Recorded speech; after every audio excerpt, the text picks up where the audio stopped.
LDFിന് ഏറെ സ്വാധീനമുള്ള ലോക്സഭാ മണ്ഡലങ്ങളാണ് കോഴിക്കോടും വടകരയും. അവിടെ വടകര മാറ്റി നിർത്തി കഴിഞ്ഞാൽ പിന്നീട് LDFിന് ഏറ്റവും അധികം സ്വാധീനമുള്ള ഒരു ലോക്സഭാ മണ്ഡലം ഏത് എന്ന് ചോദിച്ചാൽ അത് കോഴിക്കോട് തന്നെയാണ്. ആ കോഴിക്കോട് ഇക്കുറി LDFിന്റെ സ്ഥാനാർത്ഥിയായി എത്തുന്നത് എളമരം കരീമാണ്. അതേസമയം തന്നെ UDFിന്റെ സ്ഥാനാർത്ഥിയായി എത്തുന്നത് MK രാഘവനുമാണ്. BJPയുടെ കാര്യത്തിൽ ഇതുവരെയും കൃത്യമായ തീരുമാനമായിട്ടില്ല. അതേസമയം തന്നെ MT രമേശ് മത്സരിക്കാനുള്ള സാധ്യതയുണ്ട് എന്നുള്ള വിവരങ്ങളെല്ലാം തന്നെ പുറത്തു വരുന്നുണ്ട്. എന്തായാലും ഔദ്യോഗികമായൊരു തീരുമാനത്തിലേക്ക് BJP ഇതുവരെയും കടന്നിട്ടില്ല. എന്തായാലും കോഴിക്കോട് LDFിന്റെ സ്ഥാനാർത്ഥിയായിട്ട് എളമരം കരീം എത്തുകയാണ്. അതേസമയം തന്നെ UDFിന്റെ ഭാഗത്ത് നിന്ന് MK രാഘവനും എത്തുകയാണ്. UDFിന്റെ ഭാഗത്ത് നിന്ന് ഇത്തവണ എന്താണെങ്കിലും സിറ്റിംഗ് MP മാരൊന്നും തന്നെ മാറുന്നില്ല. നിലവിൽ ആരാണോ മത്സരിച്ച് വിജയിച്ച് കഴിവ് തെളിയിച്ചിട്ടുള്ളവർ അവർ തന്നെ മത്സരിക്കുമെന്നുള്ള ഒരു തീരുമാനമായിരുന്നു UDFിന്റെ ഭാഗത്തു നിന്നും ഉണ്ടായത്.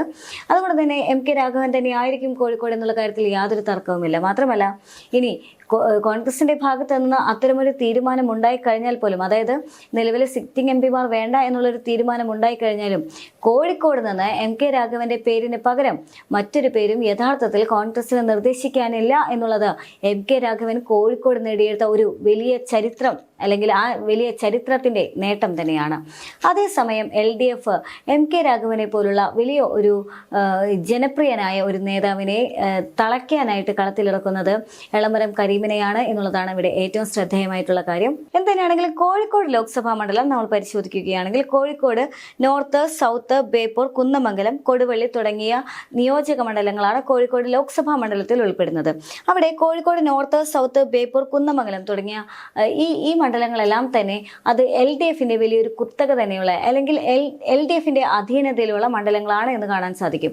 അതേസമയം തന്നെ കൊടുവള്ളിയിലാണെങ്കിൽ അവിടെ നേരിയ തോതിൽ ഒരു UDFിന് ഒരു അധികാരമുണ്ട് എന്നുള്ളത് തന്നെയാണ്. കൊടുവള്ളിയെ സംബന്ധിച്ചിടത്തോളം UDFിന് ഒരു നേട്ടമുള്ളൊരു മണ്ഡലം കൂടിയാണ്. പക്ഷെ അതേ സാഹചര്യത്തിൽ ഏറിയ പങ്കും അത് LDFിന്റെ ഒരു ചെങ്കോട്ട തന്നെയാണ്. കോഴിക്കോട് ലോക്സഭാ മണ്ഡലത്തിൽ ഏറിയ പങ്ക് എന്നുള്ളതാണ് ഏറെ ശ്രദ്ധേയം. പക്ഷെ അവിടുത്തെ ഏറ്റവും കൗതുകകരമായ കാഴ്ച എന്ന് പറയുന്നത് ഇത്രയെല്ലാം LDFിന് സ്വാധീനമുള്ള ആ മണ്ഡലത്തിൽ കഴിഞ്ഞ കുറച്ച് 3 തവണകളിലായിട്ട് അവിടെ മുന്നേറിക്കൊണ്ടിരിക്കുന്നത് MK രാഘവനാണ് എന്നുള്ളതാണ് ഏറെ ശ്രദ്ധേയമായ കാര്യം. യഥാർത്ഥത്തിൽ 2009 MK രാഘവൻ കോഴിക്കോടേക്ക് നോമിനേഷൻ കൊടുക്കാനായിട്ട് എത്തുന്നത്. യഥാർത്ഥത്തിൽ അദ്ദേഹം അത്തരം ഒരു നോമിനേഷൻ കൊടുക്കാനായിട്ട് കോഴിക്കോടേക്ക് എത്തുന്ന സാഹചര്യത്തിൽ അദ്ദേഹം പോലും അതല്ലെങ്കിൽ സ്വന്തം പാർട്ടി പോലും പ്രതീക്ഷിച്ചിരുന്നില്ല അദ്ദേഹം ഒരു കോഴിക്കോട് ഇത്ര വലിയ ഒരു ഭൂരിപക്ഷത്തിൽ പിന്നീടുള്ള എല്ലാ മത്സരങ്ങളും തുടർന്ന് പോകുമെന്ന്. യഥാർത്ഥത്തിൽ അത്തരമൊരു പ്രതീക്ഷയും ഉണ്ടായിരുന്നില്ല.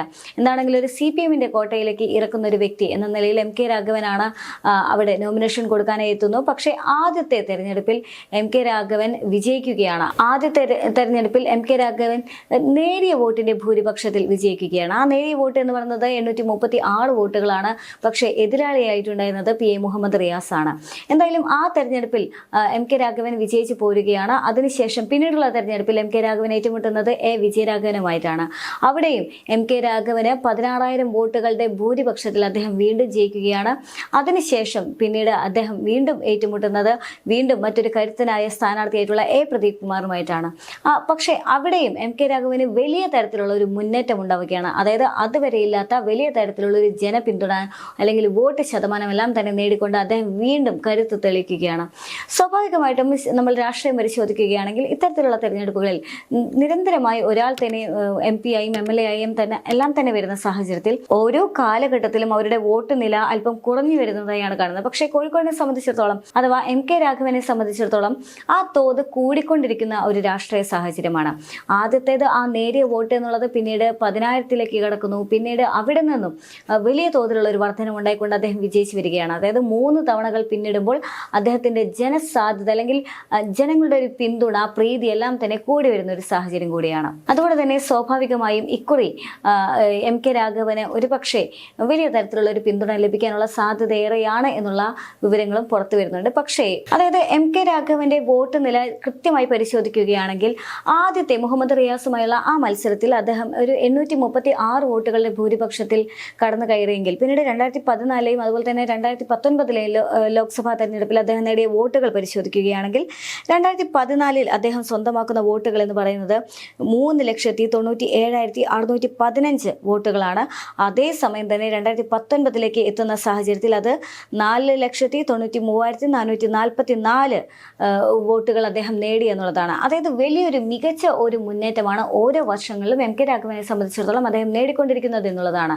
അത്ര വലിയ ഒരു ജനപിന്തുണയും ഒരു നേതാവിന് ലഭിക്കുന്നു എന്നുള്ളതും എം കെ രാഘവനെ സംബന്ധിച്ചിടത്തോളം, കോൺഗ്രസിനെ സംബന്ധിച്ചിടത്തോളം ഏറ്റവും വലിയ സവിശേഷത തന്നെയാണ്, ഏറ്റവും മികച്ച നേട്ടം കൂടിയാണ്. ഈ സാഹചര്യത്തിൽ എളമരം കരീം എത്തുകയാണ്. എളമരം കരീമും പിന്നെ എം കെ രാഘവനും തമ്മിൽ ഒരു മത്സരം വരുന്ന സാഹചര്യത്തിൽ ചില ചരിത്ര സംഭവങ്ങൾ കൂടി ഒരു പക്ഷേ കോഴിക്കോട്ടുകാർ ഓർമ്മിക്കാനുള്ള സാധ്യതയുണ്ട് എന്നുള്ളതാണ്. കാരണം പ്രദീപ് കുമാർ എം കെ രാഘവനെതിരെ മത്സരിക്കുന്ന സാഹചര്യത്തിൽ എളമരം കരീം LDFിന്റെ പ്രചരണവുമായി ബന്ധപ്പെട്ടുകൊണ്ട് ഒരു പ്രസംഗം നടത്തിയിട്ടുണ്ടായിരുന്നു. കോഴിക്കോട് മുതലക്കുളത്തായിരുന്നു അദ്ദേഹം ആ പ്രസംഗം നടത്തിയിട്ടുണ്ടായിരുന്നത്. ആ പ്രസംഗത്തിൽ എം കെ രാഘവന് എതിരെ അദ്ദേഹത്തെ വ്യക്തിഹത്യ ചെയ്യുന്ന തരത്തിലുള്ള ചില വാക്കുകളെല്ലാം തന്നെ, അല്ലെങ്കിൽ ചില പ്രയോഗങ്ങളെല്ലാം തന്നെ എളമരം കരീമിന്റെ ഭാഗത്തു നിന്നും ഉണ്ടായി എന്നുള്ളതാണ്. യഥാർത്ഥത്തിൽ എം കെ രാഘവന്റെ അത്ര കണ്ട് വ്യക്തിഹത്യ ചെയ്യുന്ന, അദ്ദേഹത്തിന്റെ വലിയ ഒരു ഇമേജ് മുഴുവൻ തകർക്കുന്ന, അദ്ദേഹം നേടിയെടുത്ത മൈലേജിനെ മുഴുവൻ ബാധിക്കാൻ സാധ്യതയുള്ള അത്ര തന്നെ തീക്ഷ്ണമായിരുന്നു ആ പ്രസംഗം എന്നുള്ളതാണ് അവിടുത്തെ ഏറ്റവും പ്രധാനപ്പെട്ട ഘടകം. പക്ഷേ ആ തെരഞ്ഞെടുപ്പിൽ സ്വാഭാവികമായും ഈ പ്രസംഗം കൊണ്ട് തന്നെ എം കെ രാഘവന് വലിയ തരത്തിലുള്ള തിരിച്ചടി ഉണ്ടാകാനുള്ള സാധ്യതയുണ്ട് എന്ന് പ്രതീക്ഷിച്ചെങ്കിൽ പോലും എളമരം കരീമിന്റെ പ്രസംഗം തിരിച്ചടിയാവുകയാണ് ഉണ്ടായത്. എളമരം കരീമിന്റെ പ്രസംഗം LDFിനെ തന്നെ തിരിച്ചടിച്ചു. എം കെ രാഘവന്റെ ജനപ്രീതി അത് കൂടി വരികയായിരുന്നു. അദ്ദേഹത്തിന്റെ വോട്ട് നിലയാണ് 2019 അതുവരെ ഇല്ലാത്ത തലത്തിലേക്ക് ഉയർന്നു വന്നത് എന്നുള്ളതാണ്. അതായത് യഥാർത്ഥത്തിൽ എളമരം കരീം രാഘവനെ മനഃപൂർവ്വം വ്യക്തിഹത്യ ചെയ്ത് ഇല്ലാതാക്കാൻ ശ്രമിച്ചപ്പോൾ അതെല്ലാം തന്നെ തിരിച്ചടിച്ചുകൊണ്ട്, അതെല്ലാം തന്നെ അനുകൂലമാക്കിക്കൊണ്ട് എം കെ രാഘവൻ മുന്നേറുന്ന ഒരു രാഷ്ട്രീയ സാഹചര്യം കൂടിയായിരുന്നു. അതുകൊണ്ട് തന്നെ ഇത്തവണ LDFിന്റെ സ്ഥാനത്ത് നിന്ന് മത്സരിക്കുന്നത് എളമരം കരീമാണ്. അതായത് ഒരു കാലത്ത് എം കെ രാഘവനെ വ്യക്തിഹത്യ ചെയ്തുകൊണ്ട് വോട്ടുകൾ നേടാൻ ശ്രമിച്ച എളമരം കരീം എന്ന നേതാവാണ് ഇപ്പോൾ മത്സരിക്കുന്നത് എന്നുള്ളതാണ് ഏറെ ശ്രദ്ധേയമായ കാര്യം. ഈ സാഹചര്യത്തിൽ എളമരം കരീം മത്സരിക്കുന്ന സാഹചര്യത്തിൽ വലിയൊരു ചരിത്രം കോഴിക്കോട്ടുകാർ ഓർമ്മിക്കാനുള്ള സാധ്യതയുണ്ട്. ഇനി തന്നെയാണെങ്കിലും ഒരു വ്യക്തിഹത്യ എന്നുള്ള നിലയിലേക്ക് എം കെ രാഘവൻ നീങ്ങുമോ എന്നുള്ള കാര്യത്തിൽ സംശയമുണ്ട്. പക്ഷെ അതേസമയം തന്നെ എളമരം കരീമിന്റെ പ്രസംഗം ഇനി കോഴിക്കോട്ടുകാർ ഓർക്കുകയാണെങ്കിൽ ഒരു പക്ഷേ എം കെ രാഘവന് വീണ്ടും ജനപിന്തുണ ഏറാനുള്ള സാധ്യത ഏറെയാണ്. പ്രത്യേകിച്ചും അദ്ദേഹത്തിന് ഇപ്പോൾ ജനപ്രീതി ഓരോ വർഷങ്ങളും അല്ലെങ്കിൽ ഓരോ തവണയിലും കൂടി വരുന്ന സാഹചര്യത്തിൽ എളമരം കരീം എന്ന് പറയുന്ന വ്യക്തി ഒരുപക്ഷെ CPMന്റെ മുതിർന്ന നേതാവ് തന്നെയായിരിക്കാം, ഒരു രാജ്യസഭാ അംഗം കൂടിയായിരിക്കാം. പക്ഷേ എന്ത് തന്നെയാണെങ്കിലും എളമരം കരീമിനേക്കാൾ ഒരുപക്ഷെ ഒരു പടിക്ക് മുകളിൽ തന്നെ എം കെ രാഘവന്റെ വോട്ട് നില കയറാനുള്ള സാധ്യത ഏറെയാണ് എന്നുള്ളതാണ്. പ്രത്യേകിച്ചും ആ പ്രസംഗം കോഴിക്കോട്ടുകാർ ഓർക്കുന്ന സാഹചര്യമാണെങ്കിൽ.